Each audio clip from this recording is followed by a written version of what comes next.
Este podcast é uma produção Reverber.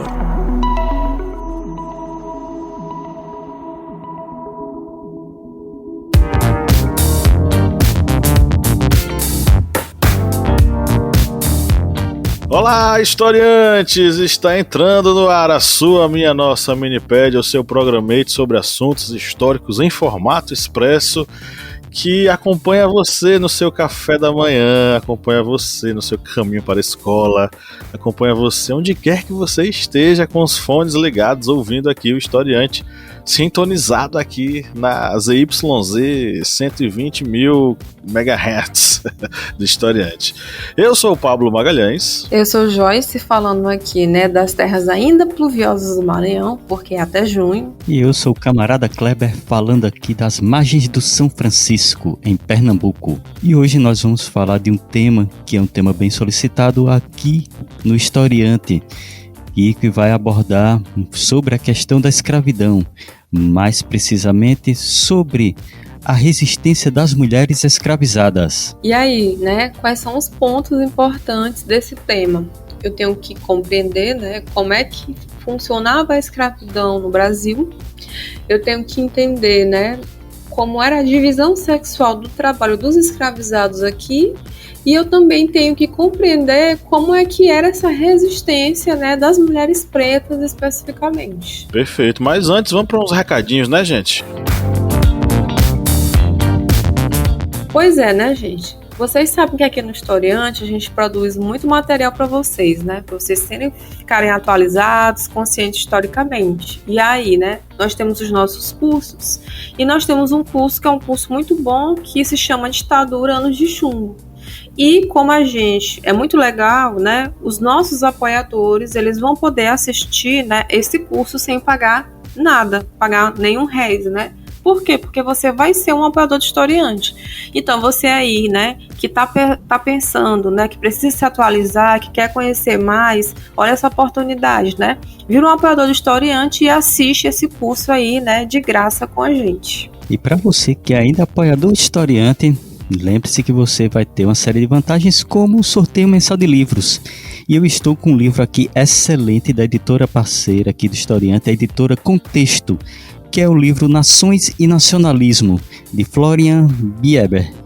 E esse livro, ele fala sobre a visão geral do surgimento das nações, o nacionalismo e os conflitos decorrentes das tensões provocadas pelo ultranacionalismo ao longo da história. É um tema bem recorrente atualmente, porque tem algumas pessoas que acabam confundindo aí patriotismo com nacionalismo. E esse livro aqui é importantíssimo para entender sobre as nações e o que é o nacionalismo.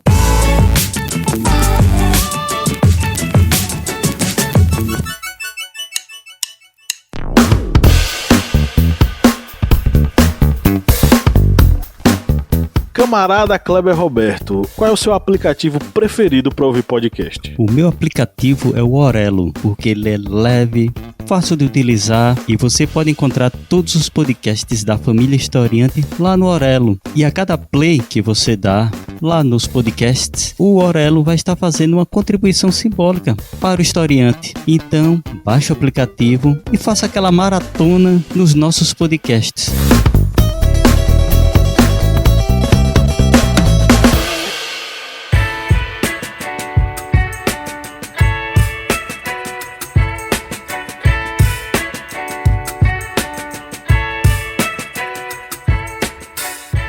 Eu acho que esse é um dos temas que... Escravidão, É um dos temas que mais a gente abordou aqui no podcast, nas nossas minipédias. E daí você tira a importância que esse tema tem pra gente, Mas não só pra gente, pra história do Brasil como um todo. Até porque a história do Brasil é, sim, a história da escravização de pretos, de indígenas, e sobre os ombros deles colocados os grilhões do trabalho compulsório, e todo o desenvolvimento da colônia aí do Império Brasileiro.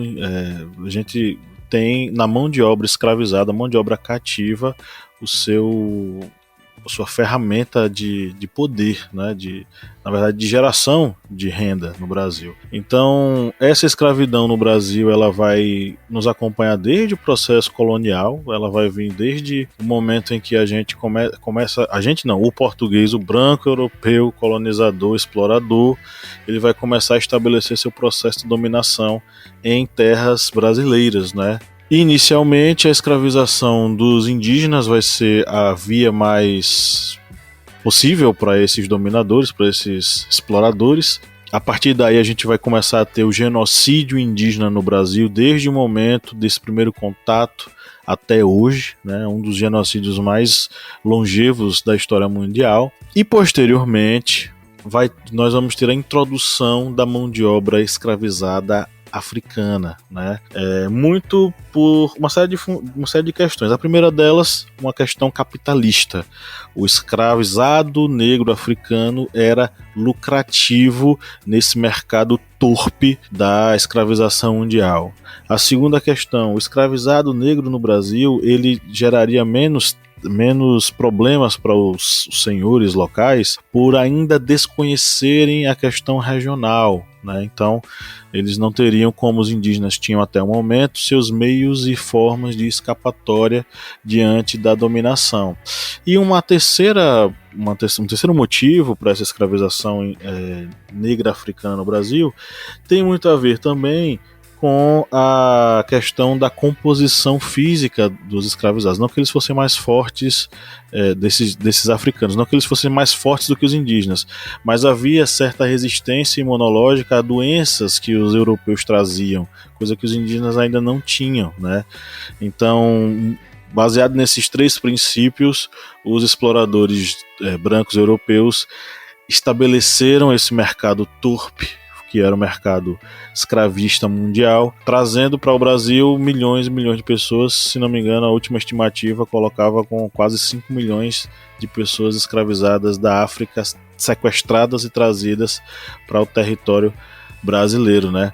Então, essa escravização, ela vai se organizar e vai se tornar a fonte principal da riqueza do Brasil, porque se existiam engenhos, se existiam plantações de café, se existiam, enfim, as demais culturas aqui praticadas na terra, no solo brasileiro, era a mão de obra escravizada, negra ou indígena, por isso que a gente fala muito sobre essa escravização afro-indígena. É a mão dessas pessoas cativas que vão girar a roda da economia com seu próprio sangue, né? Então, se existe história do Brasil, essa história do Brasil está fincada, plantada no seio da escravidão e desse mercado torpe que trouxe para o Brasil tantas pessoas sequestradas da África para trabalhar compulsoriamente. E aí é importante, né, a gente relembrar, ou para quem não sabe, né, existe o senso comum que fala, né, que é senso comum mesmo, né, é do escravo boçal, escravizado boçal, que é aquele que não fala português quando ele chega no Brasil, mas o fato dele não falar português não significa que ele não tivesse nenhum conhecimento técnico, né? Um dos fatos para a escravização dessas pessoas é porque, né, já eram agricultoras, já eram metalúrgicas, né? Então essas técnicas já eram desenvolvidas em África. Então essas pessoas que vêm para cá, elas são pessoas que conhecem o que a gente chama de ofícios, né? Então esse escravizado ali pode até chegar no Brasil e não saber falar português, mas ele tem uma profissão, né, que é correspondente ao grupo social que ele fazia parte em África. Então, essas pessoas vêm para cá e elas vão ser divididas, né, através de uma divisão sexual do trabalho e também pensando na idade que essas pessoas vão ter, né? As crianças, elas vão ser consideradas ideais, né, para quê? Para aprender justamente esses ofícios que são específicos. Você tem a escravidão do campo, que é a escravidão do eito, você tem a escravidão da cidade, que é a escravidão urbana, né, e que pede ofícios diferentes. Mas esses mesmos ofícios, eles têm que ser apreendidos desde crianças, né? E aí, enquanto que a gente chama hoje de adolescente, né, que não tinha nesse contexto, né, e enquanto pessoas adultas, elas vão reproduzir esse trabalho que foi apreendido no período do que a gente chama hoje como infância.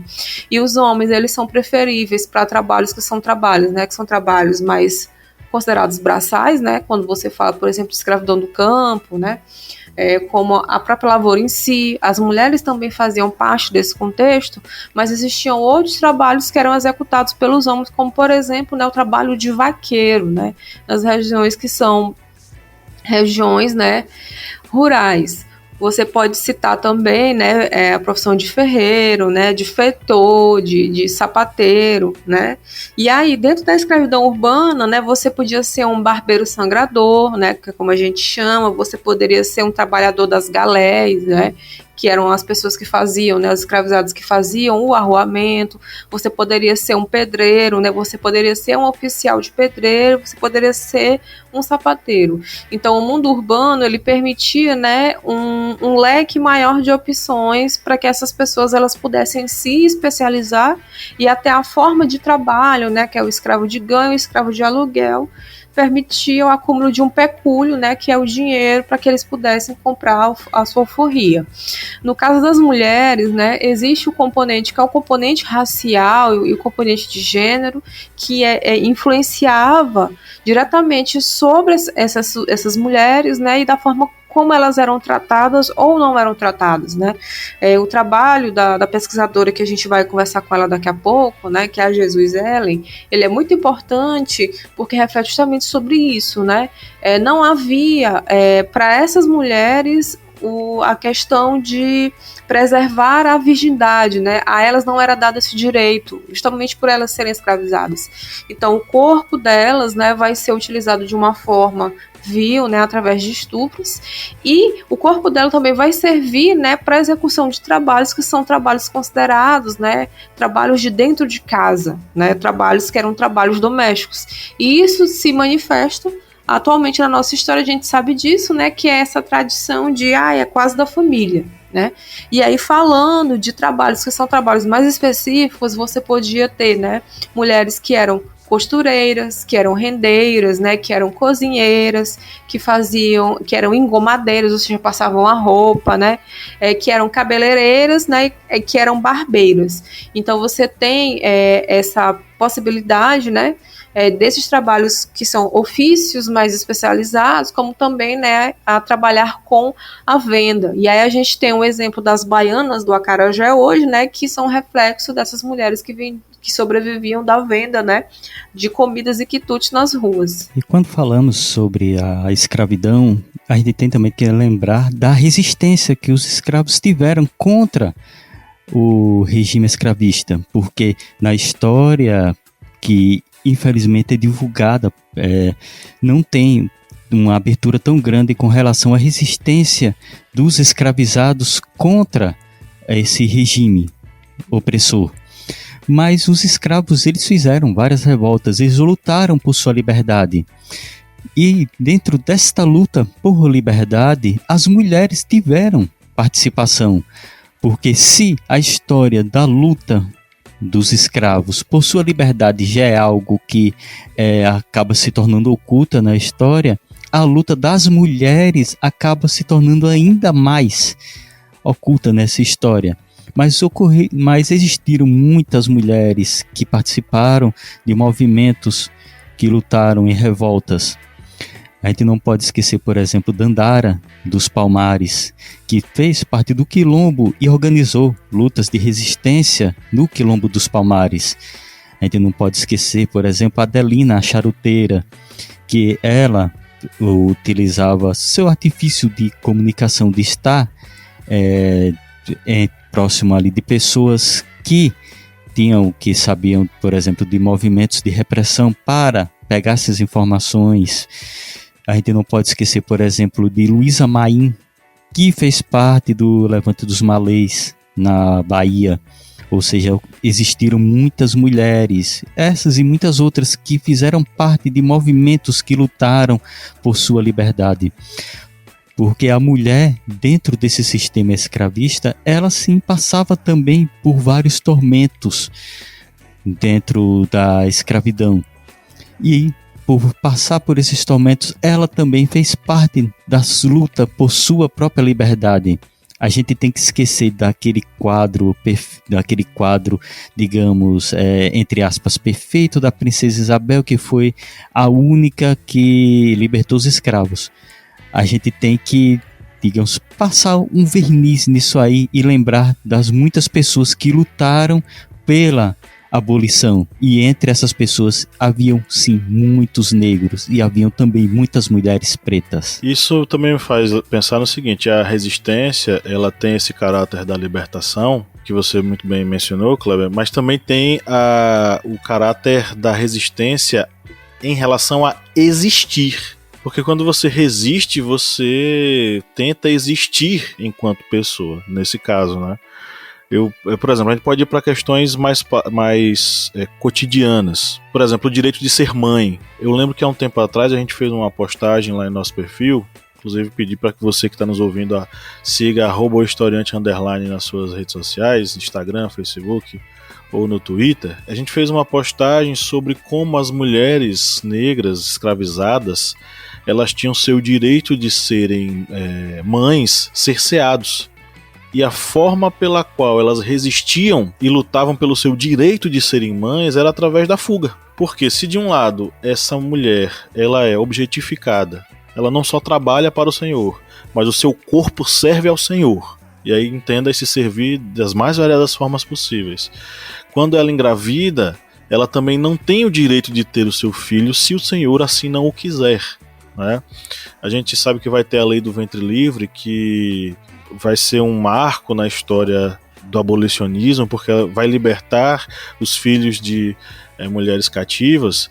Só que aí o que é que acontece? Esses filhos, eles passam para a tutela do Senhor, que vai até os seus 18 anos tutelá-lo. E esse tutelar não é cuidar dele, é botar para trabalhar, né? Até o momento em que aos 18 anos ele conseguia sua liberdade. O que acontecia? Essa mulher ela tinha que lutar pelo seu direito de manter o seu filho perto de si, e mesmo quando ela mantinha o seu filho perto de si, ela ainda tinha que lutar pelo direito de cuidar dele, porque ao passo em que ela trabalhava para o Senhor, ela era obrigada a cuidar dos filhos da senhora, da mulher branca, inclusive amamentá-los.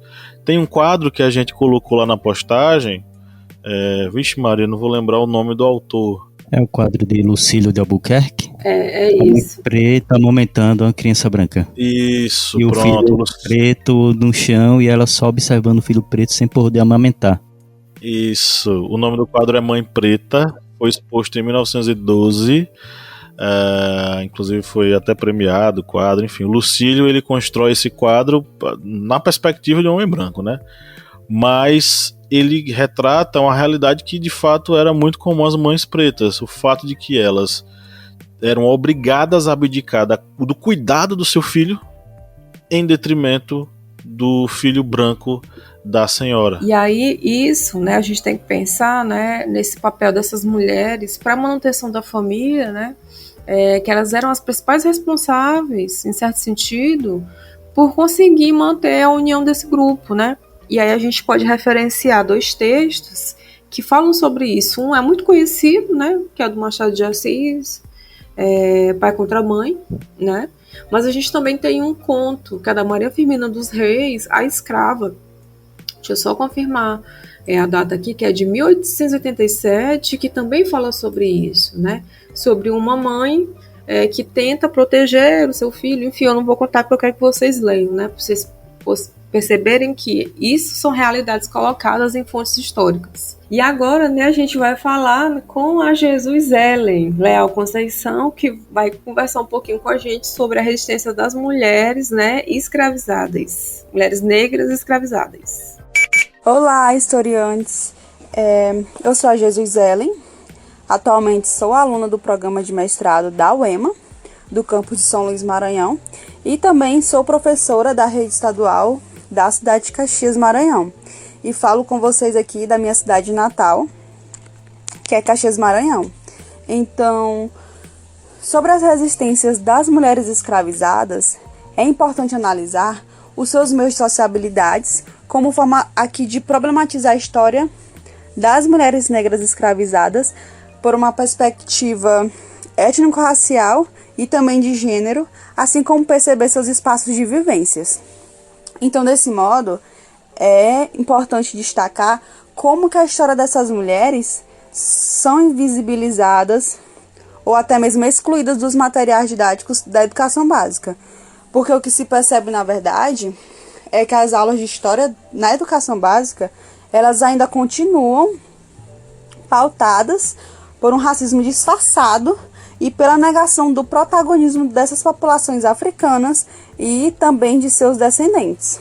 As populações negras, ou até mesmo as indígenas e outras não europeias, dificilmente aparecem no livro didático, ou quando aparece, estão em algum apêndice ou até mesmo em poucas páginas do livro. E é justamente por isso que é preciso reconhecer que existe sim uma história das mulheres escravizadas e que esta tem suas especificidades. E é justamente isso que a gente vai entender sobre essas especificidades das histórias das mulheres escravizadas. A mulher escravizada, nessa sociedade escravista, ela era considerada como uma propriedade, como um objeto, e é justamente por serem interpretadas como propriedades por essa sociedade é que a mulher escravizada ela foi analisada nesta pesquisa a partir do Banco de Dados do NEAFRICA, que é o Núcleo de Estudos, Pesquisa e Extensão sobre a África Sul Global, que é o grupo de estudo no qual faço parte,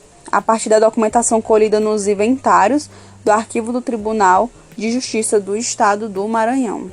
Esses inventários são documentos que vão relacionar e também vão registrar todos os escravizados possuídos por um senhor, inclusive essas mulheres escravizadas que, por consequência, podem desvelar possíveis realidades de parentesco, de famílias ou outros envolvimentos sentimentais nessa sociedade escravista. Esses dados, esses inventários, são essenciais porque eles vão apresentar sobre o nome das escravizadas, suas faixas etárias, a etnia pertencente, ocupações, valores de cada escravizada, e também vão apresentar algumas observações que vão mostrar que ser mulher escravizada possui determinadas singularidades. Em vista disso, é importante analisarmos aqui sobre as possíveis realidades das mulheres escravizadas maranhenses. Esse banco de dados ele vai nos fornecer algumas informações básicas sobre o cotidiano dos cativos. E dentre essas informações estão algumas ocupações em que os escravizados eles trabalhavam. Então, podemos perceber que existia aí uma relação entre o gênero e a ocupação de cada escravizado, como, por exemplo, as ocupações, as profissões, né, como costureira, engomadeira ou rendeira, eram especificamente do sexo feminino, enquanto que os homens eles eram geralmente aprendizes de alfaiate, de feitor, de mestre de pedreiro ou de vaqueiro. E a documentação também nos aponta que haviam também ocupações realizadas pelos dois gêneros, que no caso eram ocupações como barbeiro, como cabeleireiro, como cozinheiro e também como cozinheira. Então, dentro de todos esses aspectos que a gente analisou até agora, qual seria então a importância dessas mulheres escravizadas para a manutenção dos laços familiares? Os laços existentes entre as mulheres escravizadas e os seus filhos foram bastante importantes e significativos. Por isso, as mulheres cativas elas foram as principais protagonistas de muitas histórias de resistência e também de luta pela preservação da família negra no período escravista. Então, desse modo, a mulher escravizada ela foi de suma importância para a construção da família cativa e também para a vida do escravizado, do pequeno escravizado. Desse modo, é importante destacar que era grande o interesse do proprietário em investir na gravidez ou no parto das escravizadas e também na criação das crianças até que estivessem em idade suficiente para o trabalho. Então, a criação dos filhos das mulheres cativas por seu senhor significava no aproveitamento dessa criança escravizada em algum momento de sua vida, já que era o Senhor quem ia lhe fornecer o alimento, o vestuário, a habitação, para que assim essa criança ela pudesse se desenvolver e chegar à idade adulta, e com isso ser utilizado também como força de trabalho e como mão de obra escravizada. Então ali era um investimento que o Senhor estava fazendo na criação dos pequenos escravizados. E é justamente por isso que esses documentos analisados, eles vão apresentar, por exemplo, mulheres escravizadas vendidas ainda gestantes, como é o caso de Maria, que ela foi vendida grávida ainda de 5 meses.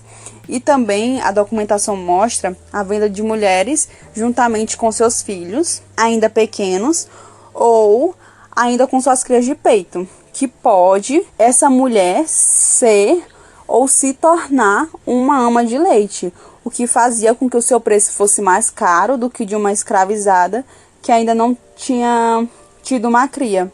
E a documentação dá um exemplo, que é da escravizada Francisca, que foi vendida com o seu filho chamado Antônio Raimundo por 250 mil réis. Então isso fazia com que o preço da escravizada fosse muito valorizado. Então isso demonstra que mesmo a mulher sendo escravizada, ela não tendo direitos, não tendo reconhecimento e muito menos liberdade, ela tinha âmbito de relações sociais e familiares. E é justamente isto que vai construir os meandros dessa sociedade, dessas relações sociais e familiares.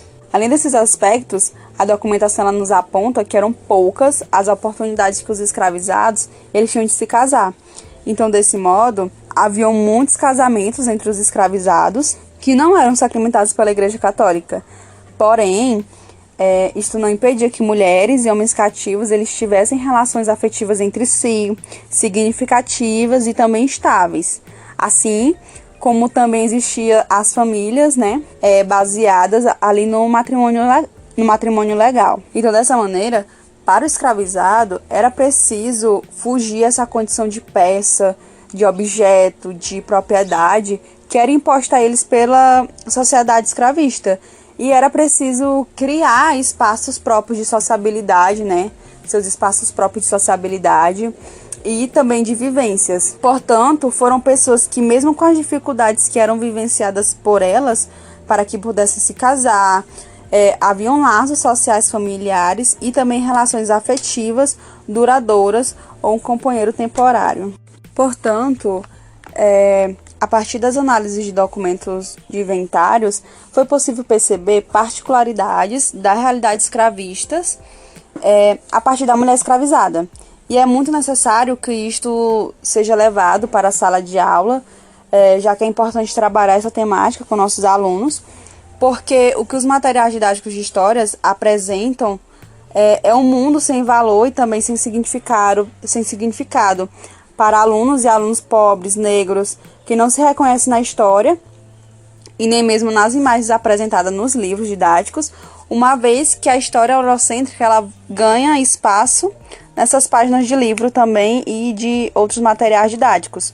Então, a pesquisa ela teve justamente como objetivo analisar a sociabilidade da mulher escravizada em seus espaços de vivências no meio social maranhense, vistas enquanto elemento importante para o entendimento dessa sociedade escravista, enquanto produtora de novas crianças e também como objeto dos interesses dos grandes proprietários.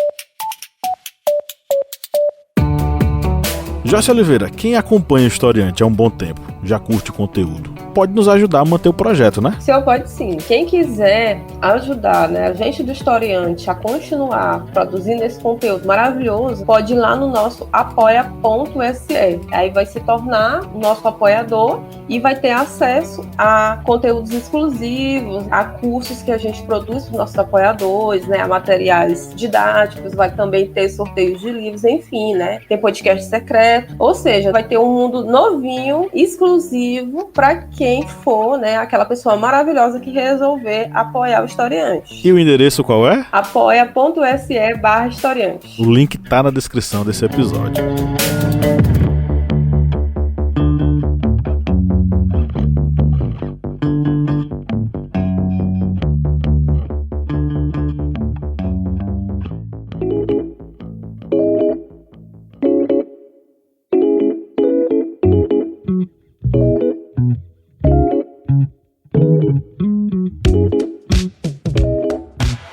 Então é isso, chegamos ao final de mais um episódio da Minipédia. E aí, galera, vocês têm o que para sugerir para os nossos ouvintes? Eu vou sugerir um livro da Giovanna Xavier que se chama Você Pode Substituir Mulheres Negras como Objeto de Estudo por Mulheres Negras Contando Sua Própria História. E eu vou sugerir o livro 10 lições sobre a escravidão no Brasil. E esse livro ele é muito importante porque vai abordar todos esses temas relacionados à escravidão. Então é isso, um grande abraço e tchau, tchau. Tchau, gente. Até mais. Valeu, galera. Até mais.